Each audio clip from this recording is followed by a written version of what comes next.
हरे कृष्णा। दोस्तों, कैसे हैं आप लोग। आज का विषय है भगवान कैसे मिलेंगे। सभी लोग का एक ही प्रश्न होता है दोस्तों कि भगवान कैसे मिलेंगे। आते हैं और कहते हैं महाराज जी हमने तो बहुत दिनों से भक्ति कर रखा है, कर रहे हैं,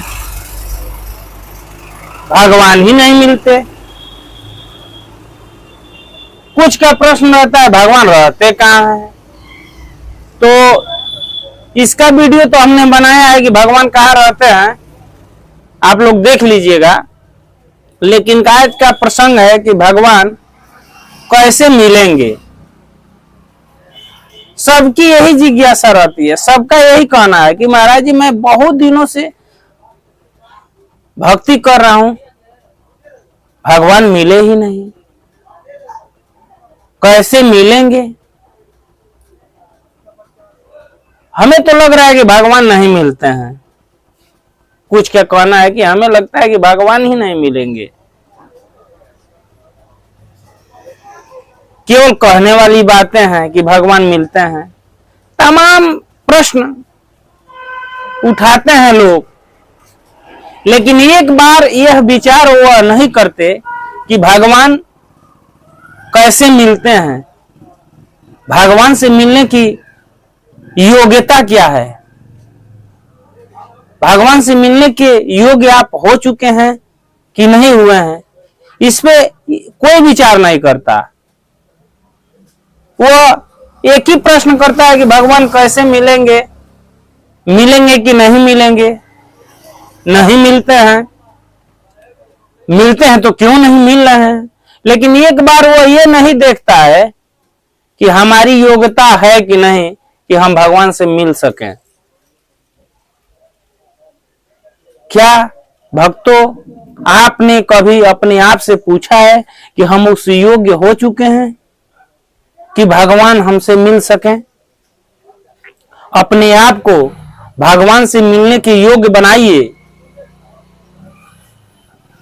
किसी कवि का कहना है कि काम क्रोध मद लोभ न छोड़ना, न छोड़ला संसारी। काम क्रोध मद लोभ आपके अंदर से गए ही नहीं, ना छूटल संसारी। संसार में आप बंधे हुए हैं कि ये मेरी पत्नी है, यह मेरा पुत्र है, ये मेरे संबंधी हैं, ये मेरा घर है, यह दूसरे का है, यह अपना है। क्या आपके अंदर से वह संसारी कामनाएं छूट गई हैं? भगवान से मिलने के लिए सारे कामनाओं का त्याग करना पड़ता है। क्या आपने सारे कामनाओं को त्याग कर दिया है? काम क्रोध मद लोभ न छूटल लड़काई। क्या काम क्रोध मद लोभ आपके अंदर से चला गया है? आप अपने आप से पूछिए। अगर आपके अंदर से ये चला गया है तो भगवान मिलेंगे नहीं। समझिए मिल चुके हैं, आपके सामने खड़े हैं, लेकिन आप अपने अंदर के बुराइयों को पहले निकालिए। अपने कामनाओं पे विराम करिए, तब जाकर भगवान आपसे मिलेंगे। प्रश्न करने से नहीं होगा, उस पे मनन करना होगा। शास्त्रों को, बातों का अध्ययन करके अपने जीवन में उतारना होगा, तब जाकर भगवान मिलेंगे। गीता में भगवान श्री कृष्ण कह रहे हैं, अर्जुन मैं जो है सबके सामने ही हूं, लेकिन उसके नैन पे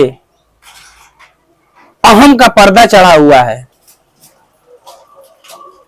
और वह जो है अपने अहम में रहता है, इसलिए वह मुझे देख नहीं पाता है। भगवान श्री कृष्ण कहते हैं, अर्जुन जब तक नैन पर अहम का पर्दा, तब तक मैं देता न दिखाई। जिसके मन से मैं नहीं निकली उसने मेरी कृपा नहीं पाई। अर्थात वह कहना चाहते हैं अर्जुन, जो है अहंकार का पर्दा उसकी आंखों पे छाया हुआ है, उसके अंदर से मैं मेरेपन का अहंकार है, इसीलिए उसने मेरी कृपा नहीं पा रहा है, इसीलिए वह मुझे देख नहीं पा रहा है। अगर आपको भगवान से मिलना है तो दोस्तों इन बुराइयों को सबसे पहले निकालना होगा, छोड़ना होगा, तब जाकर भगवान मिलेंगे। ये संसार का जो ये बंधन है, ऐसा नहीं है कि आप जो है वन में जाएंगे तो भगवान मिलेंगे, किसी गुफा में चले जाएंगे तो भगवान मिलेंगे। आप यहीं रहिए, गृहस्थ में है तो गृहस्थ में रहिए, सन्यास में है तो सन्यास में रहिए, लेकिन अपना कर्म जो कर रहे हैं वह धर्म समझ के करिए कि गृहस्थ का क्या धर्म है, सन्यासी का क्या धर्म है। आप गृहस्थ हैं दोस्तों तो आप अपने पत्नी के साथ रहिए, अपने बच्चों के साथ रहिए, लेकिन आसक्त मत होइए। ऐसा नहीं है कि मेरा पुत्र है तो उसका पक्ष लीजिए और दूसरे का पुत्र है तो उसे जो है दूसरे नजरिया से देखिए। अपना कर्म जो है धर्म समझ के करिए। परिवार में रहते हुए भी जो भी हो रहा है, जो भी कर रहे हैं आप, तो ये मत समझिए कि मैं कर रहा हूं, यही समझिए कि भगवान कर्म मुझसे स्वयं करवा रहे हैं।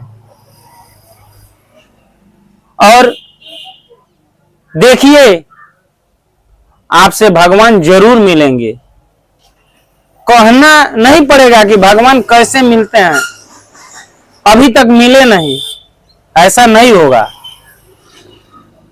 आप जो है भगवान के, अगर सबसे कोई नजदीक है, आपसे अगर कोई पूछे कि आपके सबसे नजदीक कौन है, तो दोस्तों सबसे आपसे अगर कोई नजदीक है तो वो परमात्मा है।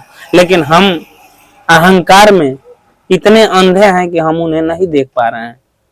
भगवान कड़ में हैं, व्याप्त हैं। हम जो है अपना दृष्टि जो है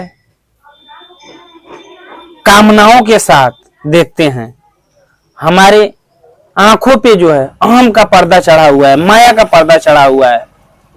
दोस्तों हमें जो है भगवान से मिलने के लिए कहीं जाने की जरूरत नहीं है। जो 5-6 बुराइयां हैं हमारे अंदर, उसी को निकाल देना है। जब हम निकाल देंगे तो भगवान हमारे सामने है, प्रत्यक्ष है।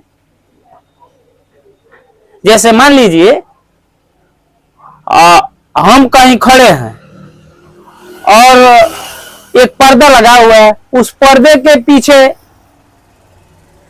कोई पुरुष खड़ा हो या स्त्री खड़ी हो, तो हम उसे देख तब तक नहीं पाते हैं जब तक वह पर्दा सामने रहता है। जैसे ही कोई पर्दा हटाता है तो जो अंदर पर्दे के पीछे जो चीज है, स्त्री हो या पुरुष हो या कोई वस्तु हो, हमें तुरंत दिखाई देता है। उसी तरह ईश्वर भी खड़े हैं, लेकिन जो हमारे आंखों के अहम का पर्दा चढ़ा हुआ है, यानी मोह का, क्रोध का, लोभ का, इसे हमें हटाना होगा। जो भी हो रहा है भगवान की मर्जी समझ के करिए। सुख हो या दुख हो, यही समझिए कि भगवान जैसा चाह रहे हैं वैसा हो रहा है। हमारे कर्मों का ही ये फल है जो हमारे सुख और दुख बन के हमारे सामने आ रहे हैं। जब ऐसा आप विचार कर लेंगे, जब ऐसा करेंगे, तब भगवान अवश्य आपको मिलेंगे, कहीं जाने की जरूरत नहीं पड़ेगी। तो मैं आशा करता हूं कि इस वीडियो से आप लोगों को संतुष्टि हुआ होगा। अगर कोई त्रुटि हो तो हमें क्षमा करिएगा, और अगले वीडियो में फिर से मिलते हैं। तब तक के लिए हरे कृष्णा।